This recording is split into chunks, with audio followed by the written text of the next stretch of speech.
اب ہم the art of war part 1 کی اس کہانی میں داخل ہوتے ہیں جو صرف جنگ کی نہیں بلکہ ذہن، طاقت، حکمت اور دنیا پر اثر ڈالنے کے فن کی کہانی ہے۔ خوش آمدید دانش نگری میں۔ یہ وہ جگہ ہے جہاں کتابیں ماضی کی گرد میں دفن نہیں رہتیں بلکہ آج کی دنیا سے بات کرتی ہیں۔ اور آج کی کتاب کوئی عام کتاب نہیں بلکہ ایک ایسی تحریر ہے جو 2000 سال پہلے لکھی گئی مگر آج بھی فوجی جرنیلوں، سیاستدانوں، بزنس لیڈرز اور طاقتور ریاستوں کی سوچ کا حصہ ہے۔ اس کتاب کا نام ہے دا آرٹ آف وار اور اس کے مصنف ہیں سن تزو، قدیم چین کا ایک جرنیل، فلسفی اور حکمت عملی کا ماہر۔ سن تزو ایسے دور میں پیدا ہوا جب چین چھوٹی چھوٹی ریاستوں میں بٹا ہوا تھا۔ ہر طرف جنگ، سازش، اقتدار کی لڑائی اور بقا کی جنگ جاری تھی۔ یہ وہ زمانہ تھا جہاں طاقت ہی قانون تھی اور جو بہتر منصوبہ بندی کرتا وہ زندہ رہتا۔ سن تزو کسی محل میں بیٹھ کر فلسفہ لکھنے والا مفکر نہیں تھا بلکہ میدان جنگ میں کھڑا وہ انسان تھا جو جانتا تھا کہ ایک غلط فیصلہ ہزاروں جانیں لے سکتا ہے۔ اسی لیے اس کی کتاب تلوار سے زیادہ خطرناک ثابت ہوئی، کیونکہ تلوار جسم کو زخمی کرتی ہے مگر یہ کتاب ذہن کو بدل دیتی ہے۔ پارٹ 1 میں ہمیں سب سے پہلے یہ سمجھنا ہوگا کہ سن تزو کے نزدیک جنگ کیا ہے۔ وہ کہتا ہے کہ جنگ کوئی جذباتی عمل نہیں، یہ غصے یا انا کا نتیجہ نہیں ہونی چاہیے۔ جنگ ایک ریاست کا سب سے سنجیدہ معاملہ ہے، زندگی اور موت کا سوال، بقا یا تباہی کا فیصلہ۔ اسی لیے سن تزو جنگ شروع کرنے سے پہلے 5 بنیادی عناصر پر زور دیتا ہے: اخلاقی طاقت، موسم، زمین، قیادت اور نظم و ضبط۔ وہ کہتا ہے کہ جو قوم یا فوج ان چیزوں کو سمجھے بغیر جنگ میں اترتی ہے وہ پہلے ہی ہار چکی ہوتی ہے۔ یہاں سے کتاب ہمیں یہ سکھانا شروع کرتی ہے کہ اصل طاقت ہتھیار نہیں بلکہ سوچ ہے۔ سن تزو کہتا ہے کہ بہترین جرنیل وہ نہیں جو زیادہ لڑائیاں جیتے بلکہ وہ ہے جو کم سے کم لڑ کر زیادہ حاصل کرے۔ یہی وہ مقام ہے جہاں دا آرٹ آف وار عام جنگی کتابوں سے الگ ہو جاتی ہے، کیونکہ یہاں مقصد دشمن کو تباہ کرنا نہیں بلکہ اپنے مقصد کو حاصل کرنا ہے۔ سن تزو ایک بہت انقلابی بات کہتا ہے کہ سب سے بڑی فتح وہ ہے جو بغیر لڑے حاصل کی جائے۔ دشمن کو ذہنی طور پر شکست دینا، اس کے حوصلے توڑ دینا، اس کے اتحادی ختم کر دینا، یہ سب جسمانی جنگ سے زیادہ طاقتور ہے۔ یہاں سے ہمیں اندازہ ہوتا ہے کہ یہ کتاب صرف میدان جنگ کے لیے نہیں بلکہ سیاست، بزنس اور عالمی طاقت کے کھیل کے لیے بھی لکھی گئی ہے۔ سن تزو ہمیں خبردار کرتا ہے کہ جنگ لمبی ہو تو ریاست کمزور ہو جاتی ہے، خزانہ ختم ہوتا ہے، عوام تھک جاتے ہیں اور دشمن فائدہ اٹھاتا ہے۔ اس لیے جنگ ہمیشہ تیزی اور حکمت سے جیتنی چاہیے، نہ کہ ضد اور انا سے۔ پارٹ 1 کے اختتام پر ہمیں یہ احساس ہوتا ہے کہ دا آرٹ آف وار دراصل ہمیں یہ سکھا رہی ہے کہ طاقت کا اصل مرکز تلوار نہیں بلکہ دماغ ہے، اور جو قوم، لیڈر یا انسان اس حقیقت کو سمجھ لیتا ہے وہ اپنے وقت کا سن تزو بن جاتا ہے۔ یہی بنیاد ہے جس پر اگلے حصے کھڑے ہوں گے، جہاں ہم حکمت عملی، دھوکے، کمزوری کو طاقت بنانے اور دشمن کو اس کی ہی غلطیوں سے شکست دینے کے فن میں داخل ہوں گے۔ اب ہم the art of war part 2 میں داخل ہو رہے ہیں۔ یہ وہ حصہ ہے جہاں سن تزو کی سوچ مزید گہری، زیادہ خطرناک اور زیادہ عملی ہو جاتی ہے۔ خوش آمدید دوبارہ دانش نگری میں، جہاں آج ہم طاقت، حکمت عملی، فریب، کمزوری اور ذہنی برتری کی اس دنیا میں قدم رکھتے ہیں جو صرف جنگ کے میدان تک محدود نہیں بلکہ سیاست، بزنس اور جدید عالمی طاقت کے کھیل میں ہر جگہ نظر آتی ہے۔ سن تزو اس حصے میں ہمیں یہ واضح طور پر بتاتا ہے کہ جنگ جیتنے کے لیے سب سے پہلی شرط طاقت نہیں بلکہ صحیح حکمت عملی ہے۔ وہ کہتا ہے کہ جو جنرل میدان جنگ میں جا کر منصوبہ بناتا ہے وہ پہلے ہی ہار چکا ہوتا ہے۔ اصل جنگ میدان میں اترنے سے پہلے دماغ میں جیتی جاتی ہے۔ اسی لیے وہ زور دیتا ہے کہ دشمن کی نیت، اس کی کمزوریاں، اس کی سپلائی لائن، اس کے حوصلے اور اس کے اتحادیوں کو سمجھے بغیر حملہ کرنا خودکشی کے مترادف ہے۔ سن تزو ہمیں بتاتا ہے کہ بہترین جنگ وہ ہے جس میں دشمن کو اس کی طاقت پر ہی شکست دی جائے، یعنی اگر دشمن تعداد میں زیادہ ہے تو اس کی رفتار کو کم کرو، اگر وہ مضبوط قلعے میں ہے تو اس کی سپلائی کاٹ دو، اگر وہ پر اعتماد ہے تو اسے الجھن میں ڈال دو۔ یہاں سن تزو فریب اور دھوکے کو ایک فن کے طور پر پیش کرتا ہے۔ وہ کہتا ہے کہ جنگ مکمل طور پر فریب پر مبنی ہوتی ہے۔ جب تم مضبوط ہو تو کمزور دکھائی دو، جب قریب ہو تو دور نظر آؤ، جب دور ہو تو قریب دکھائی دو۔ دشمن کو غلط معلومات دو تاکہ وہ غلط فیصلے کرے، کیونکہ جنگ میں سب سے بڑی شکست غلط فیصلہ ہوتا ہے۔ یہ وہ نقطہ ہے جسے آج کی دنیا میں انفارمیشن وارفیئر کہا جاتا ہے۔ मीडिया, बयानिया, प्रोपेगेंडा सब इसी संजू की सोच का तसलसल है। पार्ट 2 में संजू ये भी वाज़े करता है कि हर लड़ाई लड़ना दानिशमंदी नहीं, बाज़ औक़ात दुश्मन को खुला मैदान दे देना या वक्ती पसपाई इख्तियार करना मुस्तक़बिल की बड़ी फ़तह का बुनियाद बनता है। वो कहता है कि ज़िद, अना और जज्बात जंग के सबसे ख़तरनाक दुश्मन हैं। जो जनरल गुस्से में आकर फैसला करता है वो अपनी फ़ौज को ख़तरे में डाल देता है। संजू के नज़दीक असल लीडर वो है जो अपने जज्बात पर काबू रखे और हालात को ठंडे दिमाग से देखे। वो हमें ज़मीन और माहौल की अहमियत समझाता है।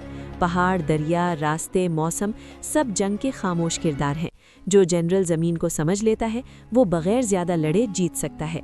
यही उसूल आज बिज़नेस में मार्केट, टाइमिंग और हालात पर लागू होता है। संजू हमें बताता है कि कमज़ोर फ़ौज भी ताकतवर दुश्मन को शिकस्त दे सकती है अगर वो सही वक्त और सही जगह का इंतखाब करे। फिर वो क़यादत पर बात करता है। वो कहता है कि फ़ौज का हौसला लीडर के किरदार से जुड़ा होता है। अगर लीडर कमज़ोर, लालची या गैर मुनसिफ हो तो फ़ौज अंदर से टूट जाती है, और अगर लीडर ईमानदार, बाखबर और फैसला कुन हो तो फ़ौज कम वसाइल में भी मोजज़ा कर दिखाती है।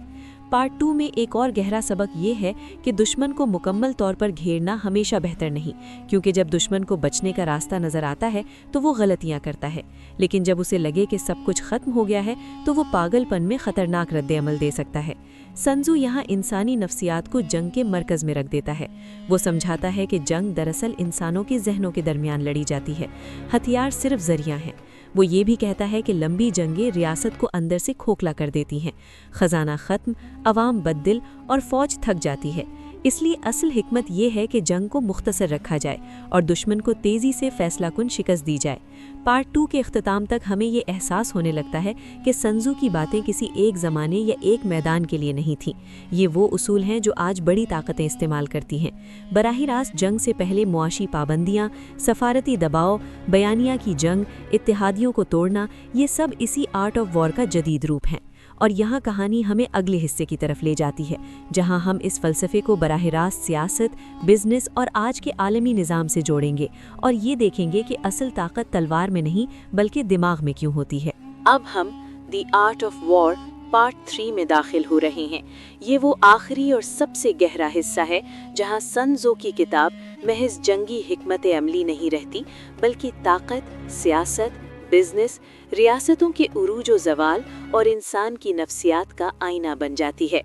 खुशामदीद एक बार फिर दानिश नगरी में, जहां अब हम ये समझने की कोशिश करेंगे कि सन त्ज़ो आखिर हमें क्या बनाना चाहता है, एक सिपाही, एक जनरल या एक ऐसा इंसान जो हालात को पढ़कर फैसला करना जानता हो। सन त्ज़ो इस हिस्से में एक बुनियादी बात वाज़ेह करता है कि असल ताकत के इस्तेमाल में नहीं बल्कि ताकत के इस्तेमाल से बचने में है। वो कहता है कि बेहतरीन हुक्मरान वो है जो जंग जीते बगैर दुश्मन को झुका दे, और बेहतरीन जनरल वो है जो दुश्मन की सोच को उसके खिलाफ इस्तेमाल करे। यहाँ सन त्ज़ो की किताब एक गहरा फ़लसफ़ियाना रुख इख्तियार कर लेती है। वो हमें बताता है कि ताकत दो किस्म की होती है, एक ज़ाहिर ताकत यानी फौज, हथियार और वसाइल, और दूसरी पोशीदा ताकत यानी सब्र, मालूमात, वक्त और ज़हनी बरतरी। और तारीख गवाह है कि अक्सर पोशीदा ताकत ज़ाहिर ताकत पर गालिब आती है।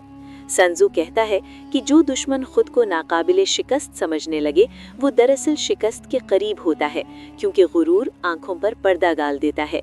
यही वजह है कि वो मुसलसल आजिज़ी, खामोशी और मुशाहिदे पर जोर देता है। पार्ट 3 में वो हमें ये भी समझाता है कि जंग सिर्फ मैदान में नहीं लड़ी जाती, बल्कि वसाइल, मईशत और अवाम के दिलों में लड़ी जाती है। जो रियासत अपनी मईशत कमज़ोर कर ले वो सबसे बड़ी फौज के बावजूद हार जाती है। ये वो नुक्ता है जो आज की दुनिया में बिल्कुल वाज़ेह नज़र आता है, जहाँ ताकतवर ममालिक बराह रास्त हमले से पहले दुश्मन की मईशत, करेंसी, तिजारत और आलमी साख को निशाना बनाते हैं। सन त्ज़ो की सोच हमें ये बताती है कि कानून, इखलाकियात और जंगी उसूल अक्सर ताकत के ताबे होते हैं। जो ताकतवर होता है वो उसूल तय करता है, और जो कमज़ोर होता है वो इंसाफ की बात करता है। ये एक तल्ख हकीकत है, मगर तारीख इसी की गवाह है। संजू हमें खबरदार करता है कि जो लीडर सिर्फ फतह पर नजर रखता है और नुकसान को नजरअंदाज करता है, वो अपनी ही बुनियादें खोखली कर देता है।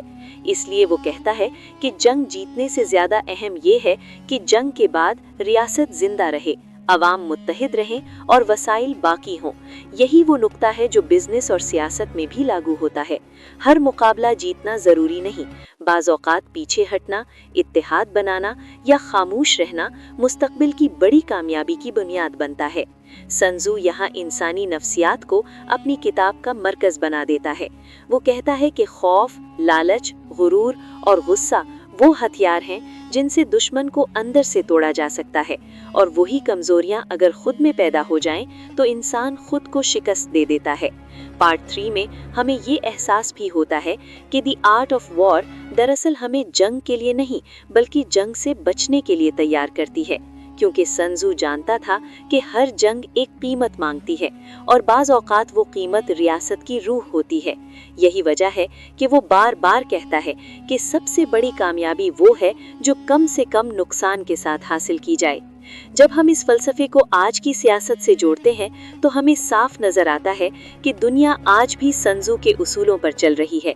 ताकतवर मुमालिक कमजोर मुमालिक पर बराह रास्त हमले के बजाय पाबंदियां, कर्ज, बयानिया, अंदरूनी तकसीम और प्रॉक्सी जंगें इस्तेमाल करते हैं। बिजनेस की दुनिया में बड़ी कंपनियां छोटी कंपनियों को कीमतों की जंग, कानूनी दबाव और मार्केट कंट्रोल के जरिए खत्म करती हैं, और फर्द की सतह पर भी यही उसूल लागू होता है। जो शख्स जज्बात के बजाय हिकमत से फैसला करता है वो जिंदगी की जंग जीत जाता है। संजू का आखिरी पैगाम हमें ये सिखाता है कि असल फतह दूसरों पर नहीं बल्कि खुद पर काबू पाने में है। जो अपने खौफ, गुस्से और गुरूर को काबू में रख ले वो दुनिया की किसी भी जंग में हार नहीं सकता, और यही द आर्ट ऑफ वॉर का असल फन है। जंग का फन नहीं बल्कि जिंदगी को समझने का फन। और आखिर में दानिश नगरी के नाजरीन, अगर आप इस किताब को सिर्फ जंगी किताब समझकर नजरअंदाज करेंगे तो आप इसकी रूह खो देंगे, मगर अगर आप इसे ताकत, सियासत, बिजनेस और अपनी जात के आईने के तौर पर देखेंगे तो आपकी सोच हमेशा के लिए बदल सकती है। अगर ये वीडियो आपको सोचने पर मजबूर करे, सवाल उठाने पर मजबूर करे, तो समझ लीजिए कि संजू आज भी जिंदा है। वीडियो को लाइक करें, चैनल को सब्सक्राइब करें और याद रखें, असल ताकत शोर में नहीं, खामोशी और हिकमत में होती है।